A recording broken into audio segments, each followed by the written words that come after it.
Ujian itu datang bukan untuk mempersulit hidup kita. Semua apapun yang terjadi dalam kehidupan kita itu sudah ditata dan diatur oleh Allah sesuai dengan kadarnya kita. Apapun itu, rizki berupa kenikmatan ataupun ujian, itu sudah diatur, Bunda. Jadi jangan pernah merasa bahwa ya Allah, kenapa ujian dan masalah saya begitu berat? Kenapa punya pikiran seperti itu? Karena sejatinya kita belum mengenal siapa Allah, Bunda. Jadi kalau orang-orang yang lillah hidupnya nggak akan pernah lelah dan nggak akan pernah sedih hidupnya, Bunda. Orang-orang yang lillah, apapun kebaikan yang dia lakukan, dia nggak mengharapkan pujian manusia kecuali pujian dari Allah, maka mereka akan istiqomah. Orang-orang yang lillah, kenapa dia mau capek-capek terus melakukan hal kebaikan-kebaikan itu dalam kehidupan dia, diulang-diulang dalam kehidupan dia, walaupun banyak orang yang mencelanya, bahkan memfitnahnya, seperti yang dilakukan oleh Rasulullah SAW, karena mereka orang yang merindukan wajah Allah dan kenikmatan tanpa batas di dalam surganya Allah Subhanahu wa ta'ala. Mereka orang-orang yang lillah itu pasti istiqomah dalam kebaikan-kebaikan yang dia ikhtiarkan. Jadi dia memperbaiki hubungannya sama Allah, mendekatkan diri kepada Allah bukan karena lagi ada masalah, tapi karena memang dia sangat membutuhkan Allah. Dia butuh petunjuk Allah, dia butuh ditolong sama Allah, sehingga apa? Ada atau tidak ada masalah dalam kehidupannya, dia akan selalu mendekatkan dirinya kepada Allah. Sehingga apa? Hatinya nggak pernah lelah, Bunda. Hatinya nggak pernah capek, dan justru yang muncul apa? Sisi istiqomahnya di dalam jiwanya untuk terus mendekatkan dirinya kepada Allah dan nggak mau ditinggalin sama Allah Subhanahu wa ta'ala. Nah sekarang pertanyaannya begini, Bunda, kenapa ketika kita diuji oleh Allah Subhanahu wa ta'ala tiba-tiba membuat kita jauh dari Allah? Jawabannya sederhana, karena bisa jadi Allah sedang tidak peduli dengan kita. Ngeri kan, Bunda? Allah lagi nggak mau nolong sama kita. Kita lagi ada masalah. Kan kuncinya wasta'inu bisabri wa shalah. Kalau ada masalah, terima dengan sabar. Bagaimana cara menerimanya? Bangun kesadaran antara hati dan pikiran kita bahwa ujian ini datang dari Allah, dan Allah jugalah yang akan menyelesaikannya nanti dengan caranya, dengan bantuannya. Maka mintalah pertolongan Allah dengan sujud kita kepada Allah. Itu hikmah ayatnya. Nah, saat kita ada masalah ternyata membuat kita semakin jauh dari Allah, itu ciri bahwa Allah sedang tidak peduli dan gak mau nolong kita. Kan ngeri, Bunda. Siapa yang mau nolong kita kalau bukan Allah? Siapa yang mau bantu kita kalau bukan Allah? Siapa yang mau nyelamatin kita kalau bukan Allah? Dan lain sebagainya. Takdir episode kehidupan manusia itu sudah tertulis di kitab namanya Lauhul Mahfuz. Kapan kitab ini ditulis oleh Allah Subhanahu wa ta'ala? Bukan Allah yang menulisnya. Allah memerintahkan kepada pena 50.000 tahun sebelum alam semesta ini diciptakan, Bunda. Jadi kita hanya menjalankan peran. Nah, ketika menjalankan peran itu yang merupakan takdir dari Allah Subhanahu wa ta'ala, ada dua pilihan. Kan takdir itu dari Allah Subhanahu wa ta'ala, ya Bunda? Nah sekarang Allah memberikan dua pilihan. Ketika takdir itu datang, apakah kita ridho atau justru malah kufur? Kalau diterima sama kita, maka nanti akan taat kepada Allah, makin taat. Tapi kalau kita nggak bisa menerimanya atau kufur, pasti akan semakin jauh dari Allah. Itu aja cirinya. Karena begini, Bunda, mau kita ridho ataupun tidak terhadap segala ujian dan masalah yang datang dalam kehidupan kita, baik kita sudah melakukan sebuah kebaikan kepada orang lain, ternyata penerimaannya beda. Kita sudah melakukan kebaikan kepada orang lain, tapi ternyata dicela sama yang lainnya dan lain sebagainya. Kata Allah Subhanahu wa ta'ala, kalian ridho ataupun tidak, maka ketetapan itu akan terjadi dalam kehidupan kita. Kita nggak punya pilihan lain berarti kan? harus mengusahakan dan mengikhtiarkan belajar untuk menerima apa yang menjadi ketetapan Allah sebagai bentuk apa? Kasih sayangnya Allah. Ustadz, kok celaan, fitnahan, caci maki dan lain sebagainya disebut sebagai kasih sayang Allah? Bunda, saya pengen menyampaikan begini. Allah itu kan melihat kita, Allah memperhatikan kita, dan Allah mengetahui semua kebaikan yang kita lakukan, baik terang-terangan ataupun sembunyi-sembunyi. Kenapa ada orang yang mencela saat kita melakukan kebaikan? Satu, orang yang mencela itu mereka tidak punya prestasi seperti apa yang kita lakukan. Itu satu. Yang kedua, kenapa ini bentuk kasih sayang Allah? Karena Allah sudah mengapresiasi kebaikan yang kita lakukan, hanya saja keluar dari lisan-lisan pencela, di mana itu nanti bisa menjadi ujian dari hati dan niat kita. Semakin kuat niat kita untuk melakukan sebuah kebaikan, pasti ujiannya akan semakin besar. Itu bentuk kasih sayang Allah, Bunda. Yang ketiga, apalagi? Sebagai bentuk penggugur dosa dari Allah. Keempat, Allah sedang memberikan sebuah gambaran kepada kita. Hambaku, kamu lagi berbuat baik nih ya. Kamu dicela, kamu difitnah, ya kan? Kamu dicaci maki sama orang, kamu nggak nyaman ya. Maka jangan pernah melakukan hal yang sama terhadap orang lain. Maka sekecil apapun kebaikan yang dilakukan oleh orang lain, apresiasilah kebaikan-kebaikan itu. Itu belajar untuk menerima dan berdamai dengan takdir Allah, Bunda. Kenapa dia bisa melakukan hal seperti itu? Karena dia sadar bahwa hidupnya, ibadahnya, sholatnya, bahkan matinya itu hanya untuk Allah. Maka apapun takdir yang Allah berikan, dia belajar untuk ridho, dan dia aplikasikan keridoannya lewat ketaatan yang semakin menguat kepada Allah Subhanahu wa Ta'ala. Saya mau tanya, rumah yang Bunda tempati sekarang itu nikmat atau ujian? Masa?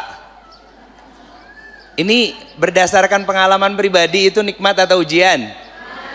Nikmat kan? Makanya akhirnya banyaklah lalai. Betul nggak? Rumah nyaman, kasur bagus, tapi nggak mau bangun malam untuk tahajud. Itu baru namanya ujian.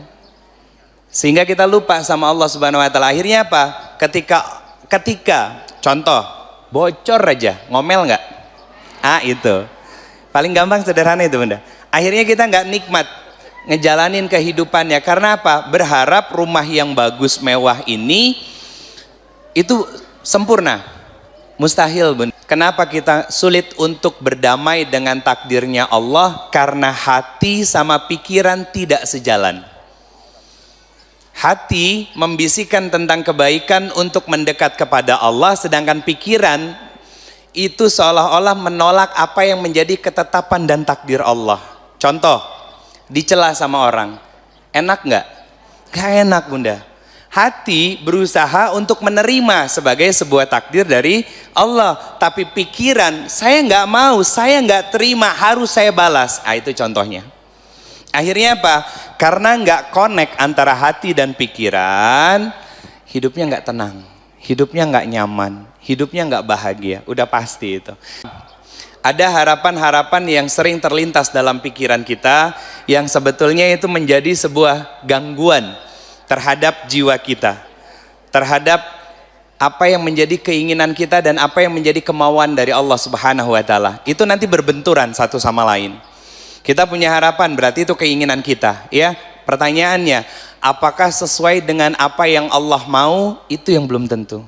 Tentang harapan-harapan yang sering muncul di pikiran kita, yang ini yang kadang menjadi perusak antara apa yang menjadi kemauannya Allah dengan penerimaan kita terhadap apa yang menjadi takdirnya Allah Subhanahu wa Ta'ala.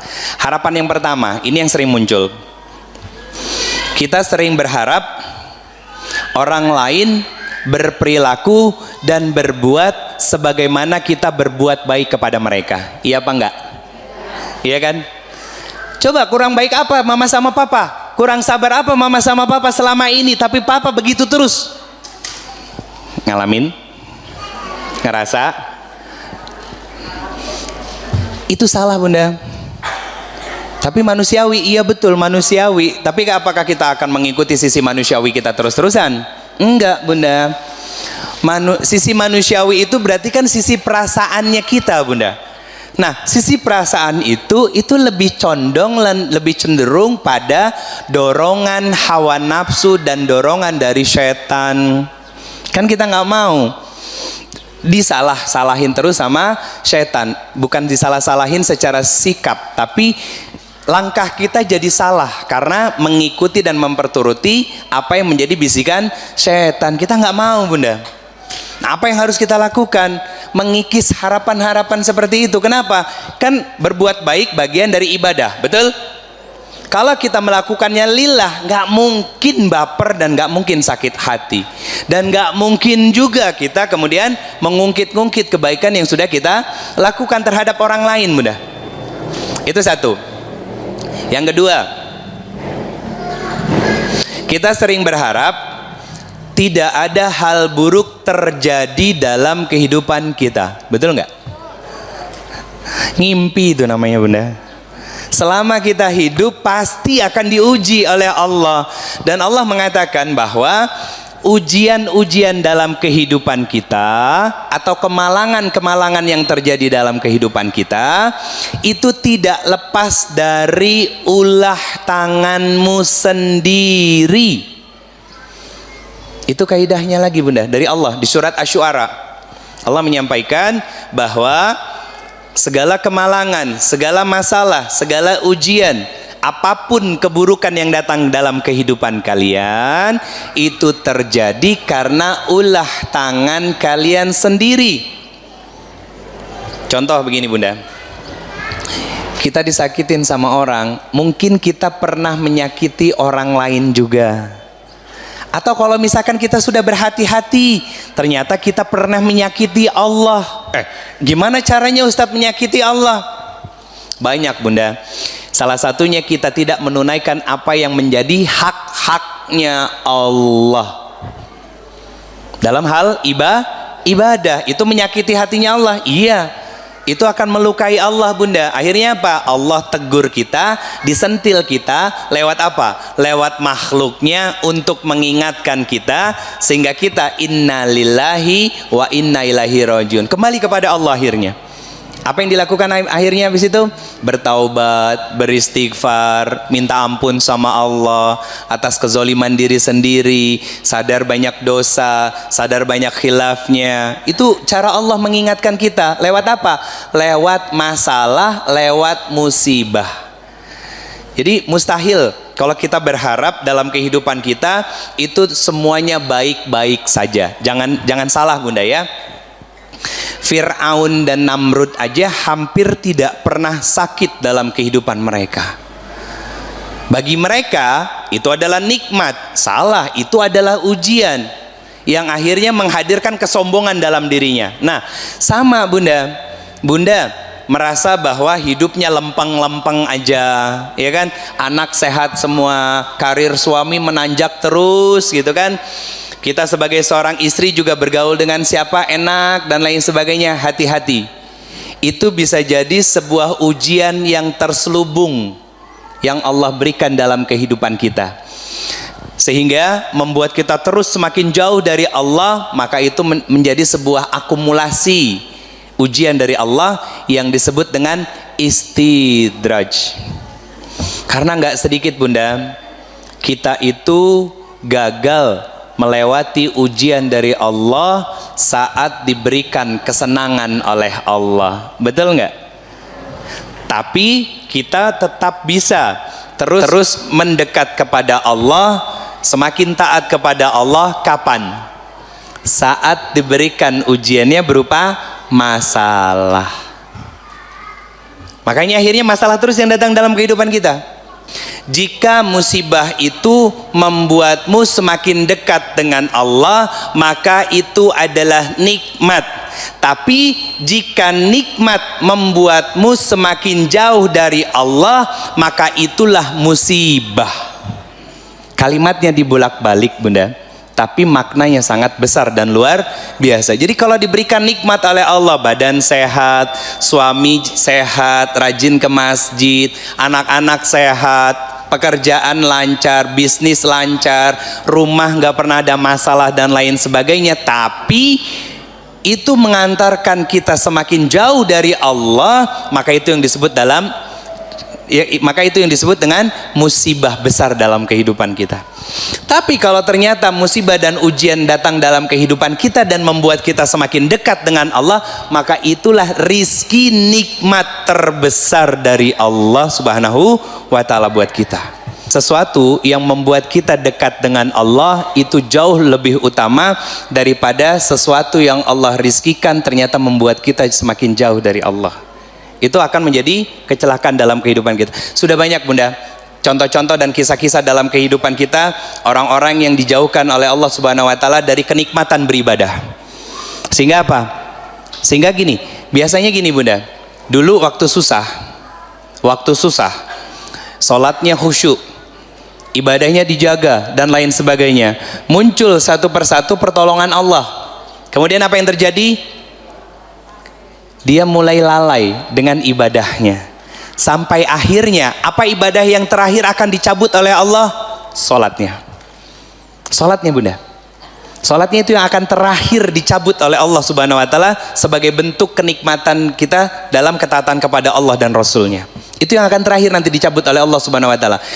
Kenikmatan pertama yang dicabut apa? Kenikmatan kekhusyuan, kenikmatan menjaga lisan, kenikmatan menjaga prasangka kita kepada Allah yang tadinya selalu baik, tiba-tiba ya Allah kenapa ujiannya begitu berat? Nah kalau seperti itu nikmatnya sedang dicabut sama Allah Bunda. Kenapa? Karena kita melupakan Allah saat kita sedang senang, sehingga Allah kembalikan kita pada wujud asli dan awalnya kita. Allah hadirkan masalah dan musibah dalam kehidupan kita. Mustahil kalau kita berharap dan memiliki angan-angan tidak akan terjadi hal buruk dalam kehidupan kita. Yang ketiga Bunda, berharap mendapatkan sesuatu tanpa usaha dan mendapatkannya dengan cepat. Mustahil Bunda. Pokoknya semua itu gak ada yang instan. Yang judulnya mie instan aja kudu dimasak nggak? Iya kan? Judulnya doang mie instan, tapi tetap kudu dimasak, kudu dibumbuin juga dan lain sebagainya. Introspeksi diri, muhasabah diri. Ya Allah, semua ini terjadi dengan izin-Mu. Kalau ada dosa di dalam diri ini yang belum Kau ampuni dan harus Kau ampuni dengan cara seperti ini, maka hamba bertaubat dan mohon ampun kepadamu ya Allah. Setelah itu apa? Perbaiki hatiku, perbaiki lisanku, perbaiki agamaku, perbaiki ketaatanku kepadamu. Setelah itu apa? Baru pakai doanya Nabi Musa alaihissalam, Rabbi srahli sadri wa yassirli amri wahlul uqdata min lisani yafqahu qauli. Tiga yang kita minta itu kepada Allah Bunda, dan ini berkaitan dengan apa yang menjadi takdir Allah. Rabbi srahli sadri, ya Allah lapangkan hatiku, ya Allah ajarkan kepadaku untuk bisa menerima segala ketetapan baik dan buruk yang sudah Kau takdirkan dalam kehidupanku. Ajarkan aku untuk mudah berbaik sangka kepadamu, bahwa setiap takdir yang Kau berikan itu mengundang dan mengandung kasih sayang-Mu. Rabbi shrahli sadri wa yassirli amri wahlul uqdata min lisani yafqahu qauli. Habis itu apa lagi? Setelah minta dilapangkan dada, dimudahkan urusannya. Dimudahkan urusannya kita. Kan Allah yang memudahkan atau mempersulit sesuatu Bunda. Maka saat awal kita meminta untuk belajar menerima, belajar lapang dada, belajar untuk berdamai dengan apa yang menjadi takdirnya Allah, kemudian kita minta kepada Allah, tolong bimbing diriku ya Allah untuk bisa menyelesaikan apa yang menjadi amanah-Mu, apa yang menjadi ujian-Mu, apa yang menjadi ketetapan-Mu dan lain sebagainya. Bimbing diri ini ya Allah. Kemudian apa? Mudahkan lisan ini untuk berkata kalimat-kalimat yang baik, Jangan sampai muncul kalimat-kalimat yang membuat kita kufur kepada Allah atau mencela orang lain dan lain sebagainya, Bunda. Jangan pernah berharap orang memuji kita atas segala kebaikan yang kita lakukan, Bunda. Jangan. Capek kita nanti. Kenapa? Kaidahnya sudah saya sampaikan. Quran surat Fussilat tadi ayat ke-30. Apa yang disampaikan oleh Allah Subhanahu wa taala? Orang-orang yang lillah tidak akan pernah lelah dalam kebaikan. Orang-orang yang lillah akan senantiasa istiqomah dalam perbaikan dan kebaikan. Mau ada orang yang memuji, mau ada orang yang mencela, maka dia tetap melakukan kebaikan-kebaikan tersebut karena yang dia harapkan hanya pujian dari Allah dan penilaian dari Allah saja. Dan yang ketiga, orang-orang yang lillah hanya mengharapkan jannah, surganya Allah Subhanahu wa taala. Tahu, saat Allah memberikan ujian dalam kehidupan kita, tempat istirahat paling nyaman, paling terbaik untuk mengistirahatkan hati kita adalah memperbaiki kualitas sholat kita. Sholat itu waktunya istirahatnya hati kita, Bunda. Serapih apapun kita berencana, tetap Allah yang menentukan semuanya. Sehingga gak stres dia, Bunda, gak capek dia, gak lelah dia. Dia akan terus melakukan kebaikan-kebaikan walaupun ternyata di luar ekspektasi dan apa yang menjadi harapan dia. Kenapa? Adanya kegagalan mengajarkan kita tentang arti introspeksi diri. Bisa jadi kegagalan itu muncul karena kita merasa bahwa kita mampu, padahal Allah yang memampukan kita untuk melakukan sesuatu. Itu, Bunda. Gitu. Jadi jangan berharap hidup kita sepanjang waktu itu akan bahagia. Mustahil, Bunda. Nabi SAW saja yang sudah dijaminkan surga oleh Allah Subhanahu wa taala harus memberikan keteladanan tentang bagaimana cara membeli surganya Allah. Lewat apa? Masalah, ujian, Bunda. Kata Nabi SAW, kalau Allah mencintai seorang hamba, maka hamba tersebut pasti diuji. Apa hikmah dari hadis tersebut, Bunda? Bahwa ujian itu bentuk cintanya Allah kepada kita. Satu. Kedua, saat kita diuji oleh Allah, berarti kita sedang diperhatikan oleh Allah. Semua takdir Allah itu selalu baik, dan Allah memberikan izin takdir itu terjadi dalam kehidupan kita, baik kebahagiaan ataupun kemalangan, karena Allah pengen tahu kualitas diri kita. Nah, maka dari ini semuanya saya akan mengambil kesimpulan 3 saja, agar kita bisa bahagia dan agar kita bisa menyelaraskan antara hati kita dan pikiran kita sesuai dengan apa yang Allah mau. Yang pertama, sadari bahwa semua yang kita pakai saat ini dan apapun yang kita miliki saat ini itu semua dari Allah. Itu yang pertama. Yang kedua, nikmati dan syukuri apa-apa yang telah Allah hadirkan dalam kehidupan kita sebagai pemberian terbaik dari Allah. Itu yang kedua. Nikmati dan syukuri apa-apa yang menjadi pemberian Allah dalam kehidupan kita. Artinya kesenangan, kesedihan itu semua pemberian dari Allah Subhanahu wa taala buat kita. Dinikmati, Bunda, disyukuri. Karena apa? Masalah yang datang, ingat, masih ada orang yang diberikan masalah oleh Allah lebih besar dan lebih tinggi daripada kita. Yang ketiga, syukuri dan bersabar terhadap apa-apa yang datang dan pergi dalam kehidupan kita. Sabari dan syukuri apa-apa yang datang dan pergi dalam kehidupan kita.